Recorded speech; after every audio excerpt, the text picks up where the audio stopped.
bet everyone's early. Well, not everybody, but most people. We still got 10 minutes.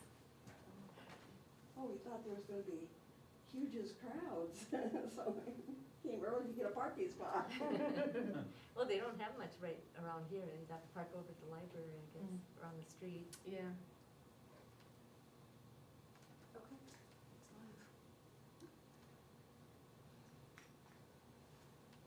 So you wouldn't be Mary, are you? No, Okay. I don't know if you know any Sheripadas. No. I just asked because when I was ready to get when my book was ready to come out, I guess maybe it was online, but I posted on the Oregon Information, the open page, that I was a longtime resident of Oregon, but I was a new author, and that I have a book that was out, and I was just wondering, you know, just kind of throwing that out there to kind of get an idea if there was any interest. And I think we had, as soon as I posted that, my phone's going ping, ping, ping. And I think we had like over 250 responses to that, and one of them was a patient of his. And she said that, hey, Mark, you have a guest. And she said that my husband was her eye doctor. And she said, I just love him. And she said, but don't worry, I'm 82.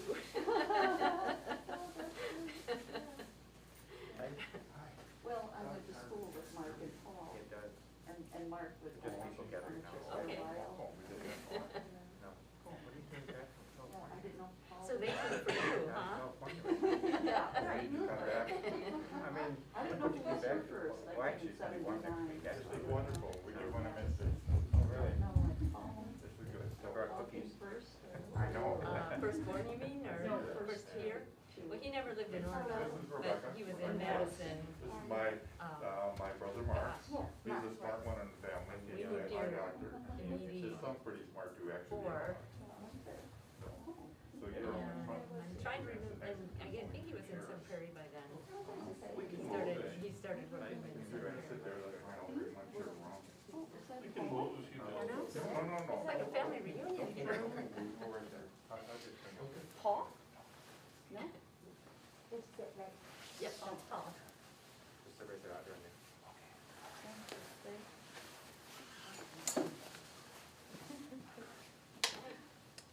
So where are you living now? Yeah. Where's your main residence? Back at the Portage, It's been in the Goro, that's where we came down to today, but okay, we'll be going to Portage. okay, So it'll be closer, we get to see you guys more. yeah, So, the lake house. I sent out a link to, you know, because you were saying, and so, I think a few people, at least one or two, Huh? signed up for it. They're from like, one lady from Indiana and Cool. somebody else from there, so they're getting the video part of this, so it'll be all Oh, right. okay. She's Cool. famous. All the way from Indiana. Hey, I had a review on Amazon Uh-huh. from someone in the state of Washington. Really? Gave me a lovely review. I That's don't know who it pretty- is. It's pretty cool. Yeah. So, we're excited. Well, I am too. Should have a few more So you have people. family in California? Yeah, my son and my sister live about an hour away from each other, so we Okay. kind of went there for Thanksgiving. That's what part of the state? Southern. Temecula, Madison. Temecula by San Diego, Okay. and then Fullerton by LA. So it's always sunny in Yes. San Diego. It was very foggy a couple mornings. Sunny and 75, it seems like that's their temperature. Well, that's Hawaii. What's the difference? That's the same difference, huh? Yeah, I've only been to San Diego once, it's nice, Uh-huh. nice to visit. San Diego. If you want to experience, try West. taking a train down there. There was a You're on movie, the Always train for Sunny like 2 in, days and 2 nights. what? I Meaning remember where. Train from here to there? Amtrak, Yeah. yeah, I don't think it from was Chicago. from Chicago. There was- There's a TV show, There's It's a Always train that Sunny leaves in, from Portage to Chicago, but it Yeah. misses the other one by about a half an hour. Where is it, hour. Philadelphia or something? Well, I was thinking Pennsylvania. We had to Yeah, write yeah. down. Gosh, now I can't think of it. Cause I think my kids used to watch Yeah, that. that's true, yeah. I think You my wanted kids to do used to that? watch that. I don't think I ever saw it. I only did it because I'm No, all I just about, enjoy the train. I just, new experiences, I've never done it before. Now I can say I did it. I'm done now. Gracious. Did that complete your bucket list? It had a sleeper on the way out, so it wasn't that grueling. I didn't sleep. No. You know, you can sleep on a plane too. Yes. I can't sleep on a plane. Yeah, I can. no. There's too much going on. I can sleep anywhere. Brag. Just give me a glass of beer and I'm home. So I'm guessing you were that slender.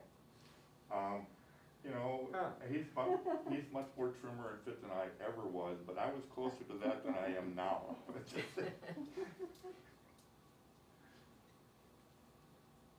My basketball frame, I know, I'm just saying, my diet's awful. yeah. I did it too good, so. I tried that, it worked for a while. Oh yeah, Yeah, it did. having an awful diet. No, it's the same diet, it just worked for a while, now it's not working anymore, so. So you need to get a dog. I'm sorry? You need to get a dog. Oh, and You go know, for walks. And like our collie makes us walk every day. In the below zero wind chills, Doesn't matter. learn to We layer. take the mother's dog for a walk. Okay. We had the yard fenced in, so that I didn't have to She's go out an anymore older- in those she's- below she's zero reluctant. wind chills, She 'cause doesn't she's a wanna double walk coated after collie, her. you Yeah, know? so she's fine. Yeah, she loves it, she's Back and romping in the forth. snow Oh, yeah, piles and, Yeah, Dog. and, yeah. you know, What kind of I dog am, you I'm not sure, you have to I tell live me. in California mother's for long dog enough is a that I Wheaten just don't take the Terrier. cold Okay, anymore, they but have a lot of high energy, so maybe Yeah. not when they're older. She's 10 I now, so said, yeah. we need to at least Yeah, fence in she's- part of the Yeah. yard, cause it's a big yard, it would've been Well, really I have to expensive show to you do the Molly, whole you thing, haven't seen so. Molly. We did part of the I yard. think I showed you a picture, And maybe. then, darn dog will not go in the yard. Really? No.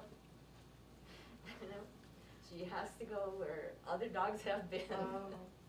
So I, Anyway, you know, the signed other us day, up for like it. Monday, Invite 'em when, in. Yeah. We ended up- Monday when it was like 6 degrees Good. out, Yeah. I had my granddaughter and I couldn't I'm a take good her out in arm that kind of twister. weather because she won't go, just walk going out with her. You have to walk her Yeah. so many blocks this is before she Molly. finds the right spot. And my granddaughter's Oh, so slow. she's you know, beautiful. We'd be out there Tricolor. forever. Oh, So my. I just kept sending her out, but she Yeah, never went. She has a half brother. Luckily, her dad came early, her dad was done with work early. Oh, look at And he picked that. her up lives around a block 3 away. and He's we up got out of in there Rural. at 3:30 and I So got they the have the dog same out. dad. She went Oh, right they away do. then, Different but, moms, so. but she won't go dad, unless yeah. you, No. unless you walk her and she finds her We spot. call it, So, posting on But Facebook. again, he'll The wait till dogs about have to 10 go where pounds all the to other get dogs to are. bed. Yeah. So, They're both good looking. gorgeous yeah, too, good-looking yeah. canines. Hmm. but That's our Molly. Couple more minutes. My skin around. Well, I know I have a friend that was coming and she was, That's our your grandkids. she was calling to Oh. get another person registered because she was bringing someone The with her. little I think it was guy. 2 She's people. been dancing to Said the they were goal. gonna bring her. Oh. Okay, Okay. should I go for? Yeah. Well, Oh, there were a they're couple That's them. people that registered like this morning, Oh, so we'll see. Yeah. But Paul was the last one to register. it's just a good thing he did. You bring the book, it's in the car. I have the book in my purse. Okay. We'll be doing a signing. I should put that on there for, anyone. Oh, thanks, Mom. DSS and Violet sucks. My hearing is That's really it. bad, I've got a good hearing aid, Oh. it's that bad, so I apologize for that. We can talk sometime, it's, Well, do you wanna get started, or do you wanna wait a couple more minutes? Well, there we go, here comes one. Oh, okay, let's wait then. We were almost getting ready to start. I'm always the last person in, you know that. You don't have to sit way in the back. I don't. Then I don't have to yell so loud. Okay. Although apparently I might have to.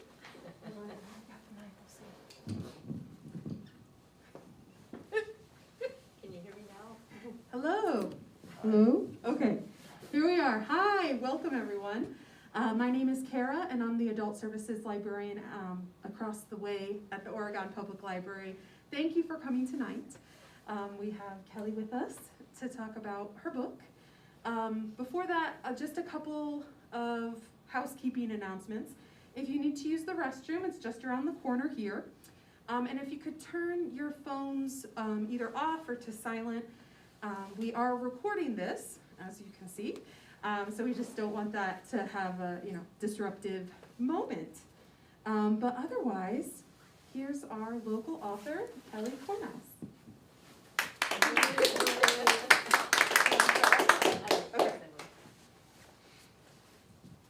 I hear someone didn't bring his hearing aid. Well, I need my glasses, so. And actually, I thought the talk was supposed to be about the author and how she came to be a writer, so That I works might have too. the whole, No, go ahead. whole wrong speech here. Would have been easier to talk about the book.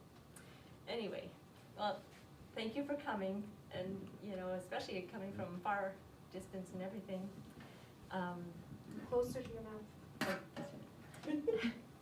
And welcome to the people that are watching online. And I hope you are able to hear and enjoy the evening with us. So thank you for coming to this event. For those of you that don't know me, I'm a longtime resident of Oregon since 1984. I'm here with you tonight because it's always been a dream of mine to write a book, an actual book that people will like to read and enjoy. It's odd that that became a dream of mine because I lost my place just a sec. It's odd that that became a dream and a goal of mine for my life because as a child, we had no books in our house. It wasn't because we were poor, we were upper middle class, but reading just was something that didn't go on in our house. I never saw my mother read a book, or my grandmother who lived with us. My brother and sister never read books either. It was the mid-60s, and they were into the new rock and roll of that time. As a child, no one ever read a book to me. Even my parochial school didn't encourage reading beyond teaching us how to read. The school didn't even have a library. And truthfully, I never heard of a library back then. My father read a lot, but rarely at home. He would leave after dinner with his pipe and his book and head to McDonald's to read his book. We were a family of 6, so I suppose that was to get out of the house. We had 3 adults, 2 teens, and me. A big influence in my life was my Uncle George Maloney. He was a soft-spoken Jesuit priest and strictly adhered to the vow of poverty.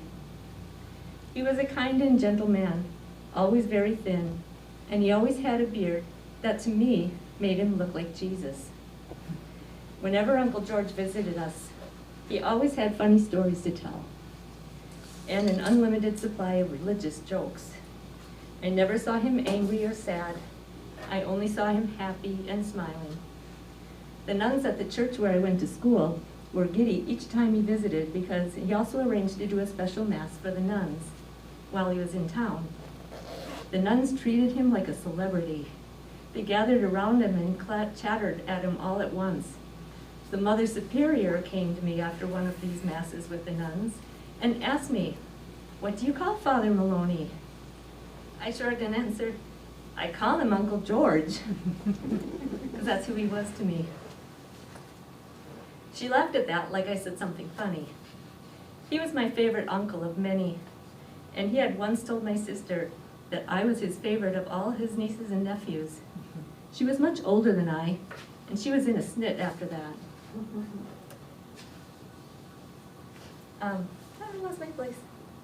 I saw Uncle George as a great man, and he was. He started a ministry through the Society of Jesuits in Seal Beach, California. It was called Contemplative Ministries. The Ministries was a publishing company that published only Catholic theology books. He himself had written over 40 books, and he toured the world as a very popular speaker on the conference speaker on Catholic religion, both Western and Eastern rites. My father and George were brothers, and my father read every book George wrote. Then one day, my father went to the library to find one of Uncle George's books. He took me with him. This library was in Los Altos, California, and was 2 stories tall and was huge. While my dad looked for the book he wanted, I roamed about in awe to see row after row of bookshelves stuffed full of books. I was only 6 and had no idea there were that many books. My only book was the daily reader that I had at school. See John run. Run, John, run. My early experience of reading was boring. But soon after experiencing a library, a friend and her mom walked past my house and asked if I wanted to go to the bookmobile with them. The what?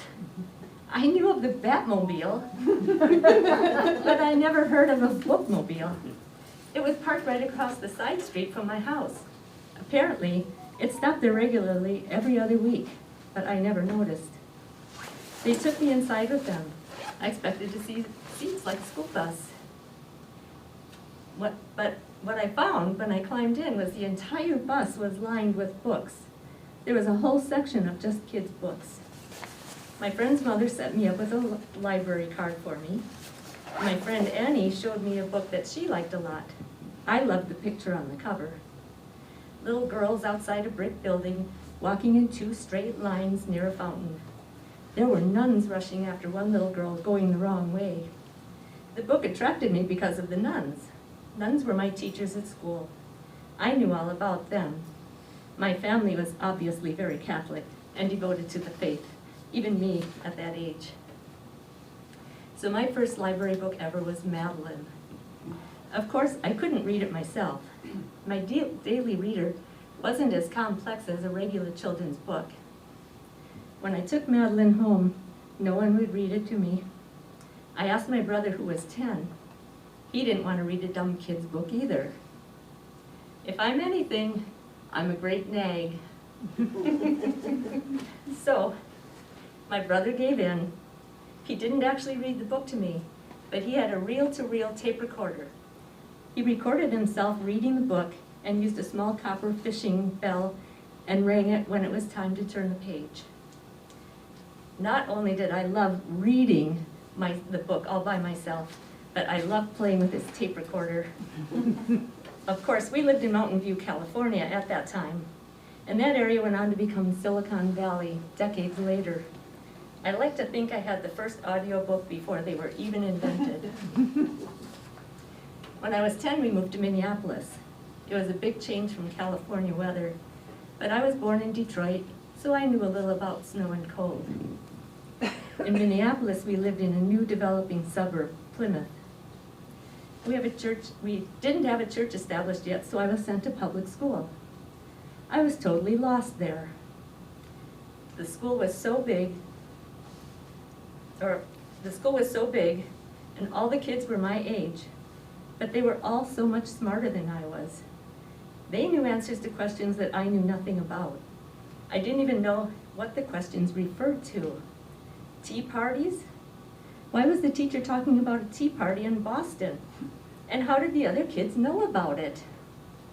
My parochial school taught only basic math, reading, art, meaning coloring on plain paper. We had religion class twice a day. Gym class was a lap around the church every Friday afternoon, and there was no playground. In public school, there were subjects I knew nothing about. Social studies, history, science, music. I never heard of any of those as subjects until public school. And I don't think my nuns knew of them either. They still separated boys from girls at lunch and recess, even though it was 1970 when we moved.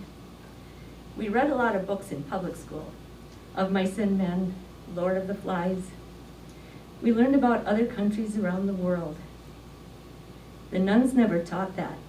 The closest lesson we had to geography was when a nun took a trip to Hawaii and then visited classrooms to talk about her trip.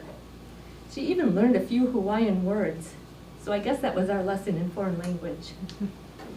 In junior high, the school district had modular scheduling. I loved that.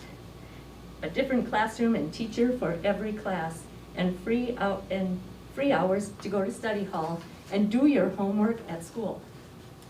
Now I loved school. I visited the library regularly. My favorite author in junior high was Agatha Christie. I soaked up her novels like a milkshake through a straw. I couldn't get enough. Mystery soon became my genre of choice. I was in awe of authors that could put together an exciting mystery. I was disappointed when I knew who done it, well before the author seemed to.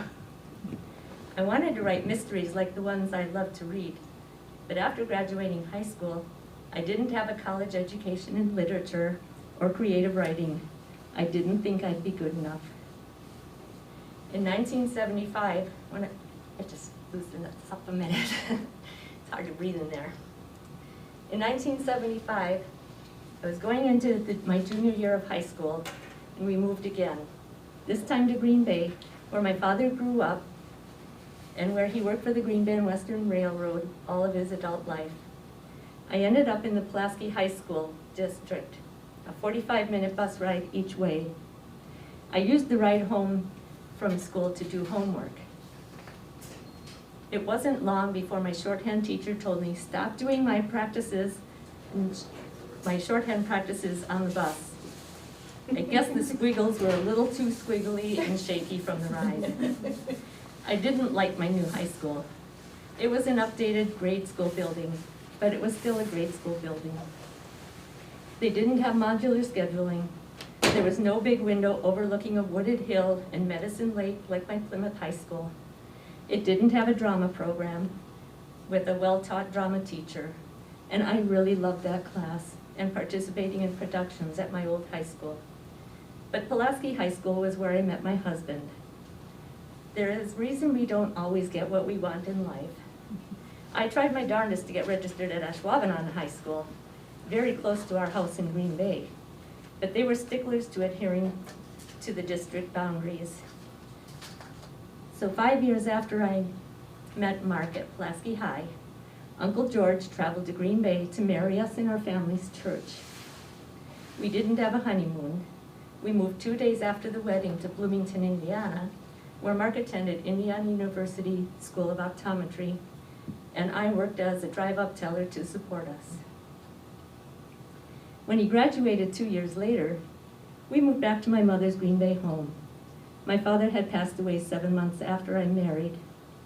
We stayed at my mom's for only a couple weeks until we found an apartment in Madison, where Mark had been hired at Dean Clinic as their first doctor of optometry, and where I learned I was pregnant. Madison was too expensive for us, but we found a cozy home in Oregon, and we still love it here. 5 months after moving in, our son Aaron was born. 3 years after Aaron, Dan was born on Halloween.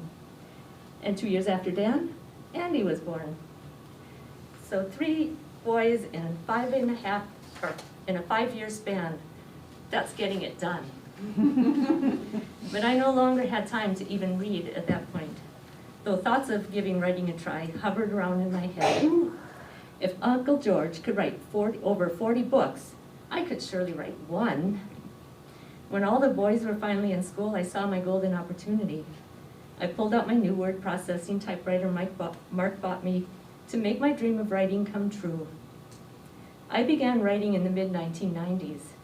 By the end of that decade, I had completed a manuscript, a mystery novel titled Victim of Innocence. I sent it to a few publishers, all of whom replied with standard form letters saying, "Dear author, it is our policy that we do not accept unsolicited queries from new authors, unpublished authors, and or unagented authors."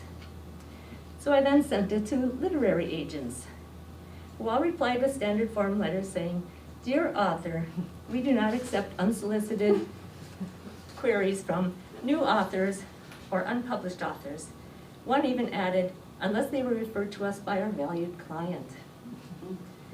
I did finally land a contract of representation with a literary agent out east. She submitted my manuscript to 4 publishers. Not long after, she sent me a report that said 3 of them turned it down and 1 wouldn't even accept it. She offered to represent any other manuscripts I might have. So over time, I sent her 3 more, all coming back with the same report each time. I finally asked her, why do you only send my work to the same 4 publishers? I had read it takes dozens of submissions before it being accepted. Even The Godfather didn't get a contract until its 42nd submission. Her reply was that the publishers she sent them to were the only ones that would take submissions from her. And one never accepted a submission from her at all. I had once heard that an author's chance of getting published depended on how skilled their agent was. I'll go with that.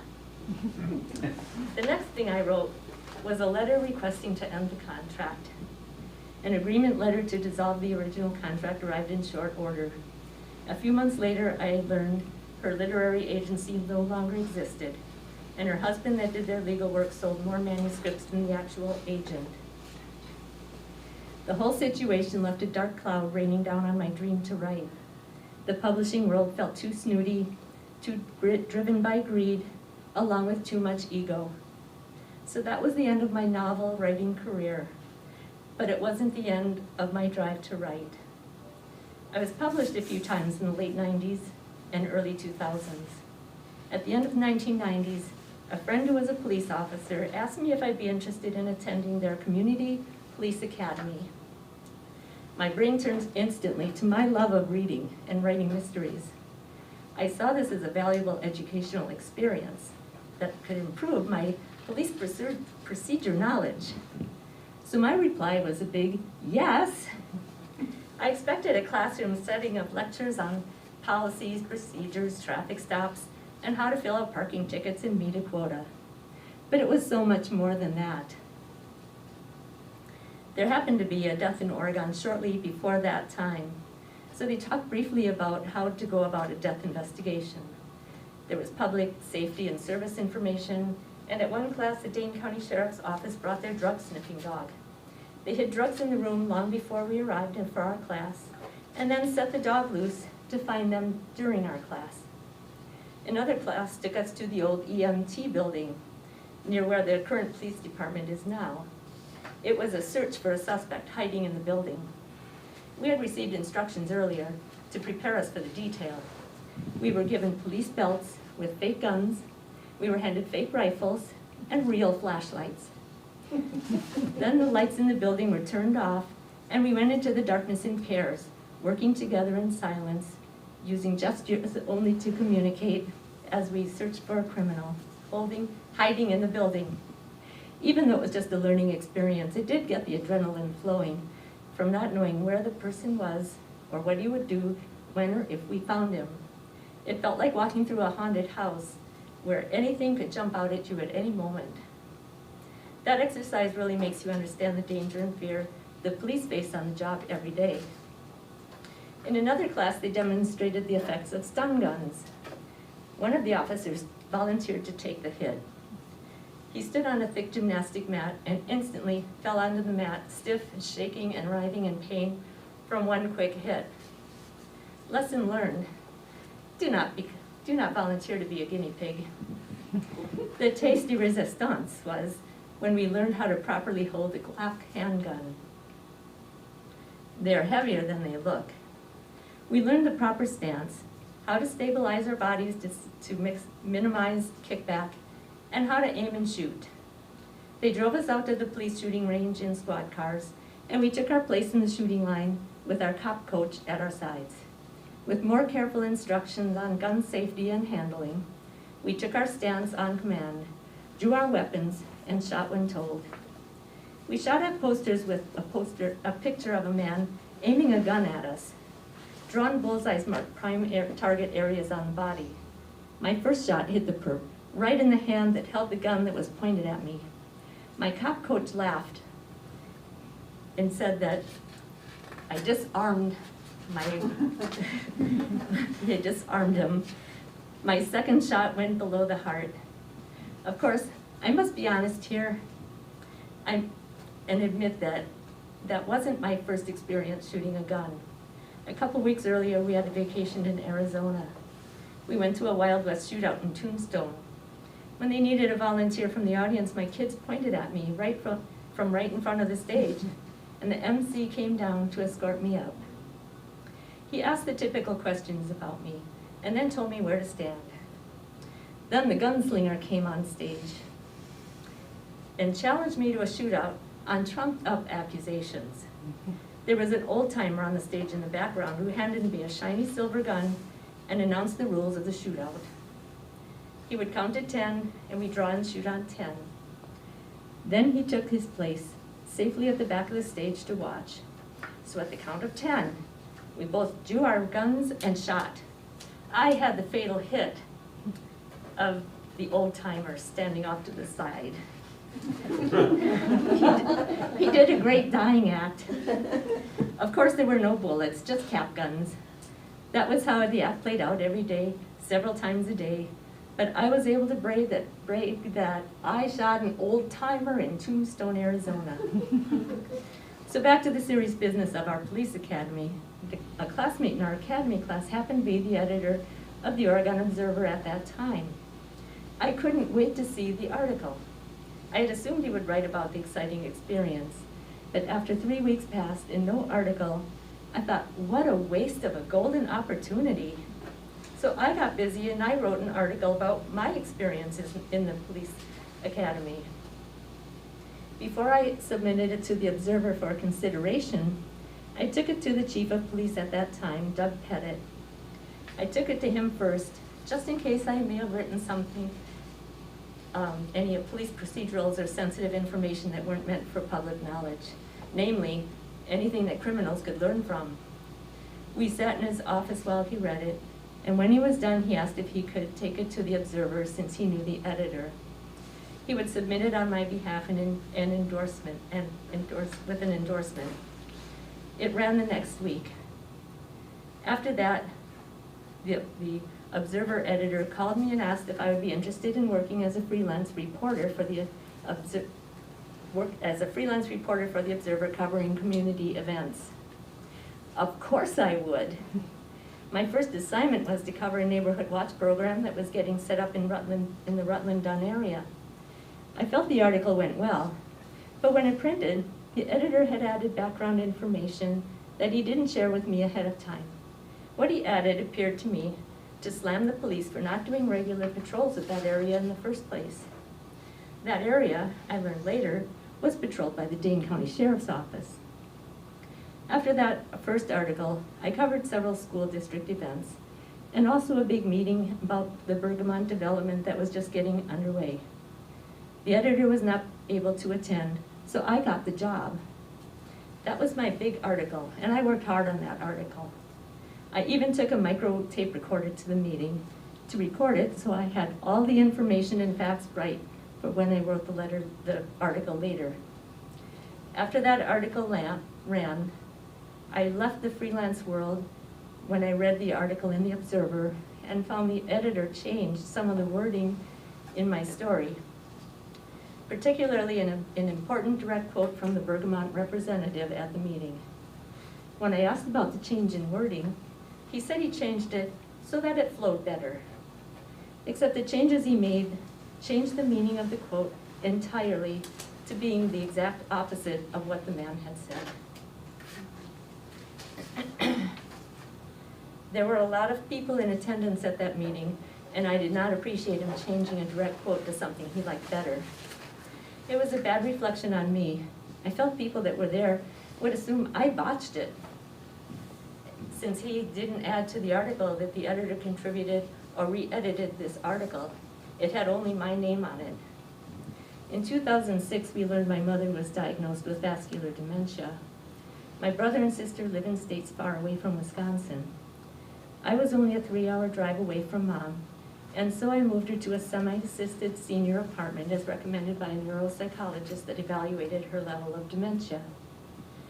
She was in the very early stage. The doctor felt she would be able to do her regular daily routines with help from staff as needed. Moving her to full assisted facility or my home, she would not have any need to do her daily tasks. The idea was to keep her active and using her brain. I visited her every day to see how she was doing and helped her as needed. To save her money, I did her laundry and took her shopping, picked her up for church, fed her dinner afterwards, and then drove her home.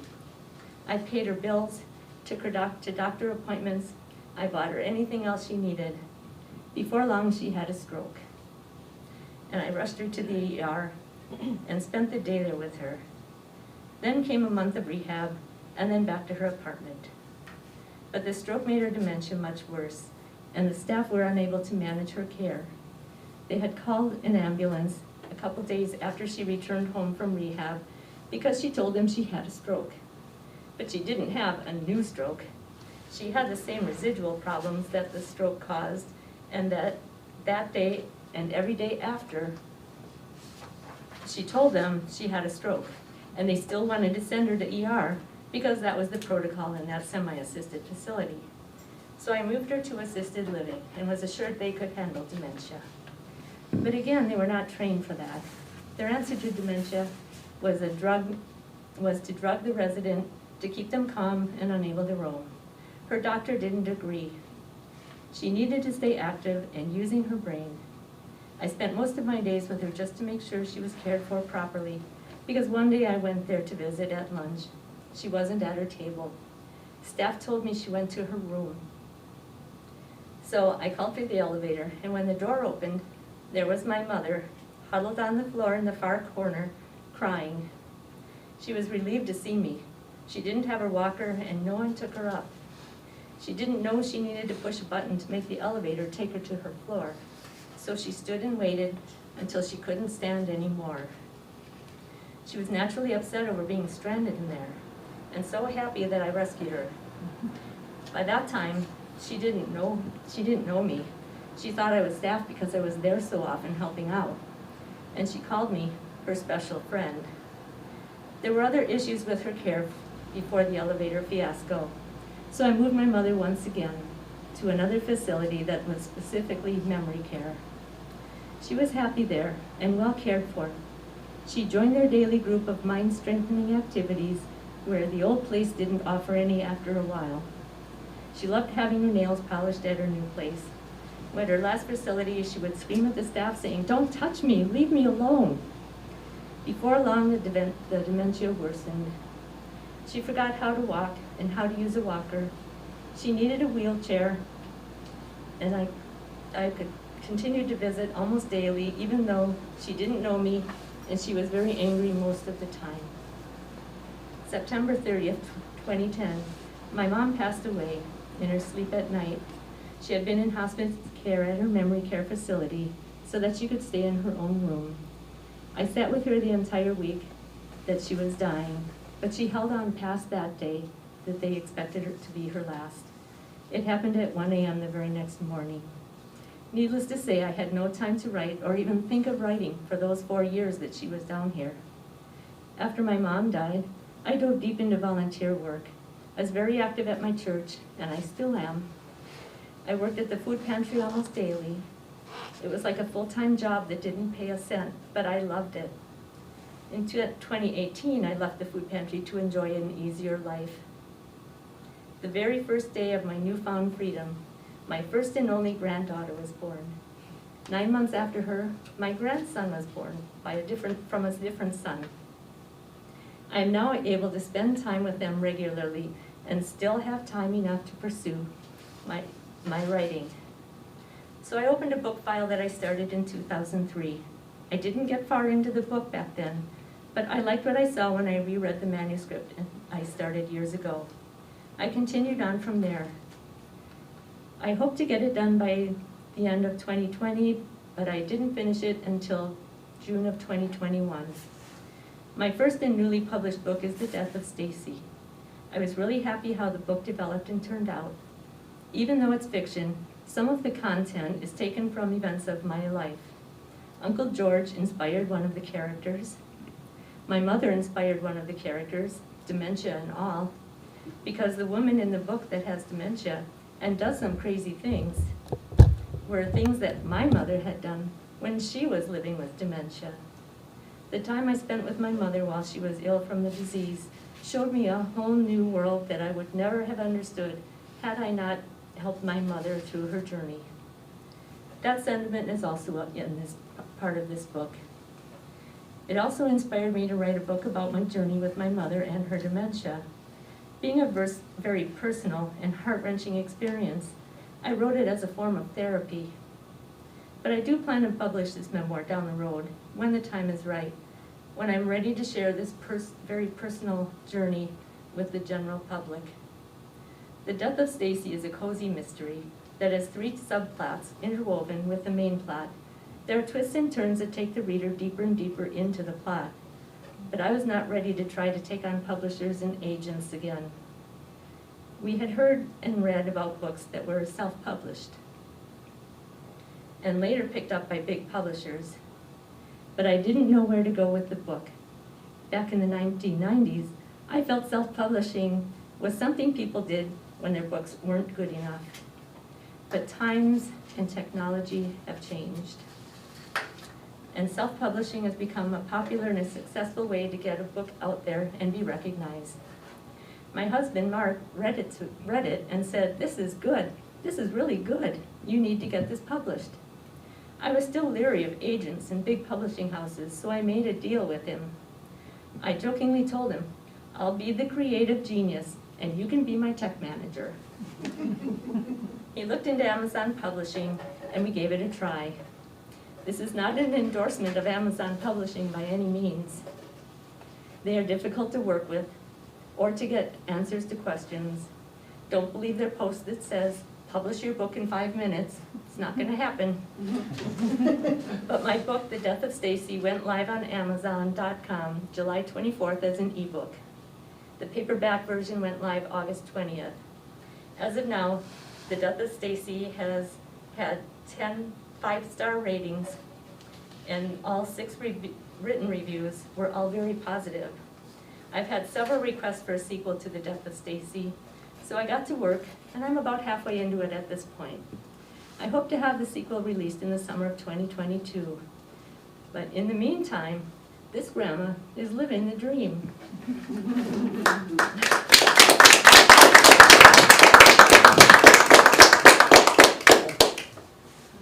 So, if anyone has any questions or anything, feel free to just ask or come up and ask. Or You did that very well. Good presentation. Do you have any questions? No, I don't. I know how it turns out. Oh, I have a question. So you're already halfway through your second book in the series. Right. How was writing the first book, how does that compare with your experience writing the second book? Writing the first book, well, it was easy because I had already started it years ago. My story, The Victim of Innocence, was when Lauren was created and Kurt came into the story. But that book didn't go anywhere, as you heard. And so I just kind of left it. And in 2003, the urge just doesn't go away. I just still really felt I had a story I needed to write. So when I went back and I opened that file, I didn't even realize it was that long. It was, Office told me that it was set up, that was created in 2003 on Windows, or in, not Office, it would have been whatever they had, Word 97. And then I was reading it and I thought, this isn't bad. If it wasn't anything like the first one, I completely changed it. So from there, I just kept going over it until I was happy with it. And then worked with, and he supported me. Yes, Paul? Where is the second book taking place? It's also Green Bay. It's the It's same also in characters. Green Bay. Yeah, it's a And continuation it's where the one same book left off. Main character, the It picks- protagonist, okay.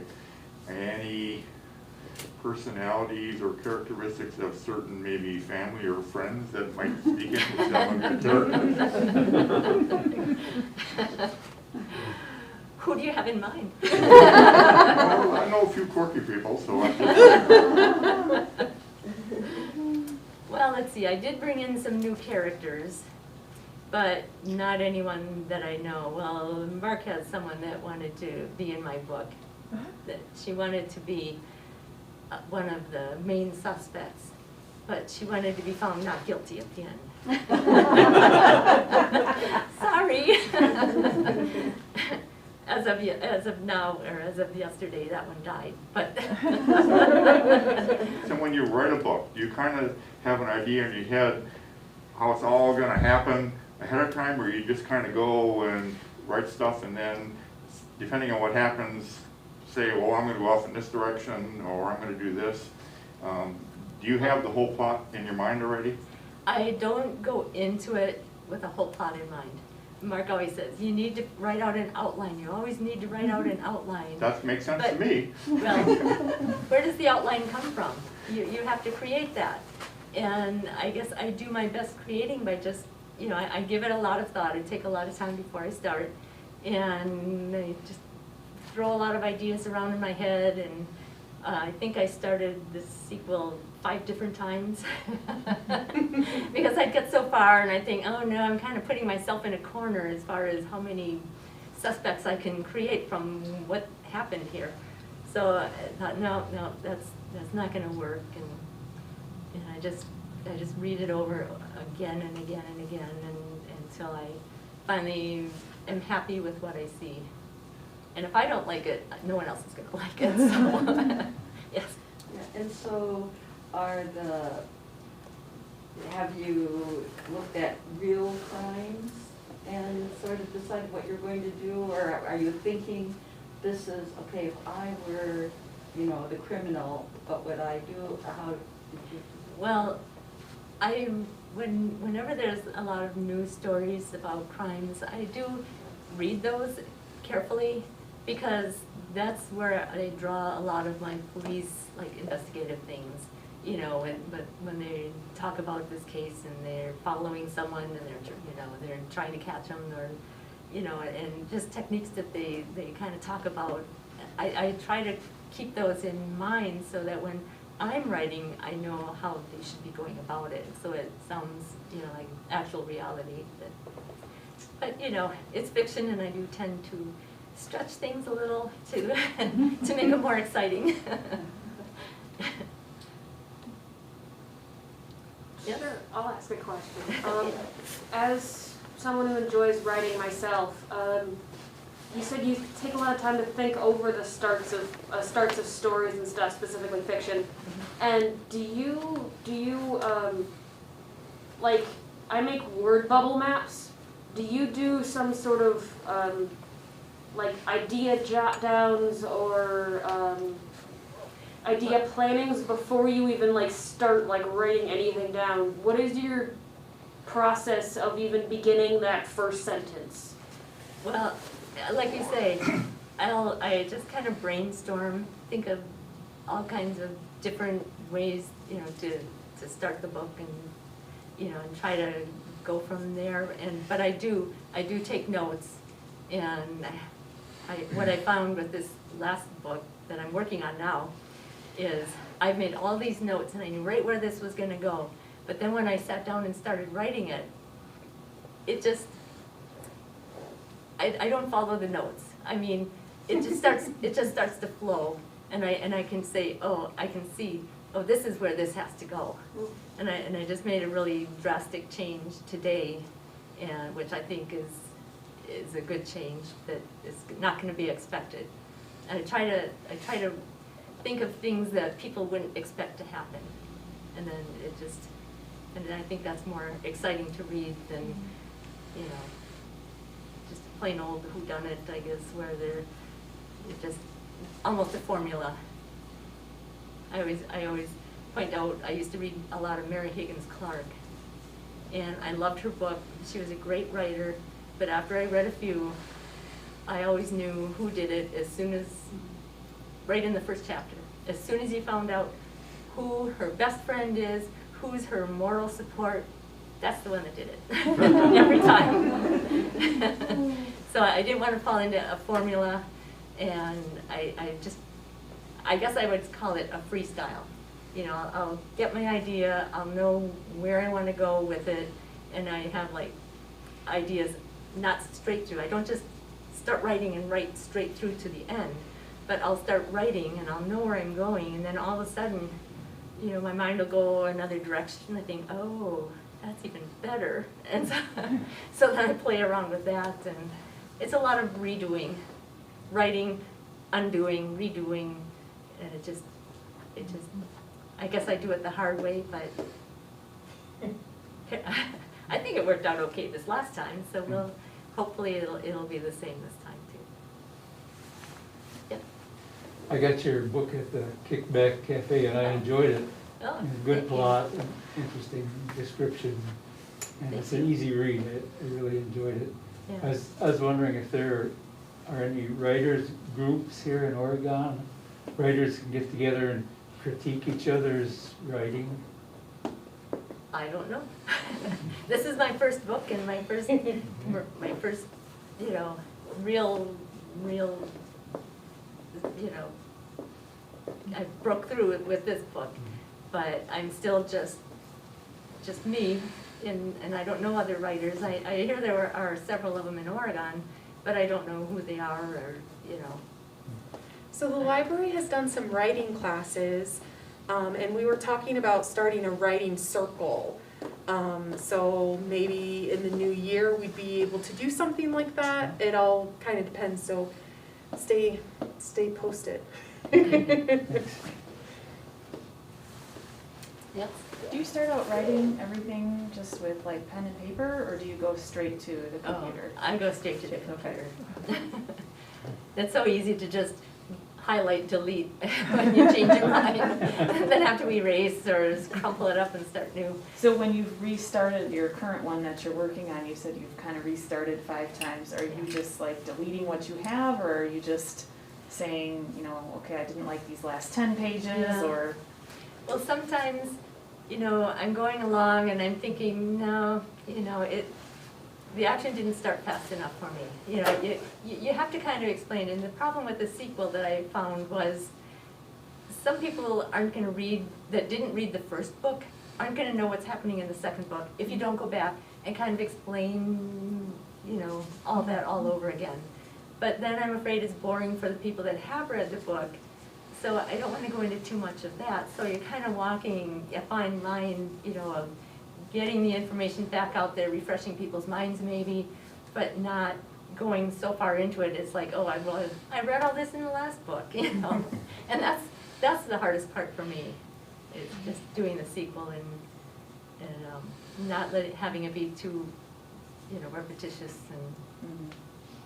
But we have to catch up the ones that have read. Right, and there might be people that didn't know about the first book, but they bought this one, you know, and then, so, I guess I worked that out as making a preface of where it left off, what was happening, not the whole book, but where the other one left off, and then the new one picks up from there. But they get a sense of who at least the lead characters are that way. Yeah, I really liked all the twists and turns, you know, and I'm not a mystery fan, but it was very interesting, and I never ever would have suspected till the end of the book what would happen. Don't say it. No, I wasn't going to, but I mean, I just, you know, it was completely different than I thought in my head. So. You know, I agree with that just throwing in stuff that people don't expect, at least me, I didn't expect it. He didn't expect that I knew how to write. So, but here we go, because we got a new book that's an evolution here, so we've all got an opportunity. I'm just wondering if there was maybe a hypothetical person who was kind of a quirky type, hypothetically person, if they could hypothetically work into some of their quirky characteristics into one of the quirky characters in your book. We need to talk, okay? I'm just saying you'd be on her good side. You might show up in a book. I might not make it through the end of the book. Well, because I did kill off the lady that wanted to be in the book, but, and it wasn't anything she did, although I was saying, you know, okay, that's not right, you know, she's gonna die. I'm just gonna kill her off and be rid of her. But you know, it just kind of evolves. I mean, I thought that it would be fun to have someone in the book that wanted to be in the book, and so I wrote her in, and it went so far. And then when I was getting to another point where I needed more action, and of the people that were in that particular chapter or section of chapters, she was the one that had to go. Nothing personal, but it just, she's the one that had to go. Because I couldn't get rid of anyone else, so. Yes. What aspects of Green Bay life in particular come out in the book? I mean, Chicken Booyah, Green Bay Packer? I believe I mentioned Booyah, didn't I? Okay. I haven't read the book, so. Here we go. Okay. Got a question for Booyah. No. Well, the only mention of Booyah was, there was a sign in front of a church advertising Chicken Booyah. Okay. And I do throw those kind of things in. And Okay. today I was just writing about Pampern Park, if you're familiar with that. Mhm. And research is so easy nowadays because you just go online. So I thought, you know, Pampern Park was really not much of anything when we lived there. You know, there was really not much there. So I thought, I bet that's changed a lot. So I went into, I Googled Pampern Park, came right up. They have this huge, huge playground equipment. I mean, just towers and towers. I mean, so now to place a setting, use it as a setting, I can describe it. So that's mostly how I do my research as far as, you know, my settings where I have things. Just to, since it is an actual city, I try to make it accurate. Sure. Because my knowledge is, you know, we've been here 38 years. So, you know, I've been away from Green Bay for a long time. Anyone else? Well, now you know it all. Yeah. Thank you. The books, if anyone needs a book, or if you brought one to sign, I can sign it, and we have some cookies. Yeah. You can grab, they're all safety wrapped. Okay, well, that's what we had planned for tonight, and yeah, book sales and cookies up here. Otherwise, have a great evening, and thank you so much for coming. No, we didn't have any questions. We had 3 people, so that was about half of the people. Okay, yes. Oh, we got signed up and said, oh, we'll watch the recording, so, yeah. So what are you up to these days?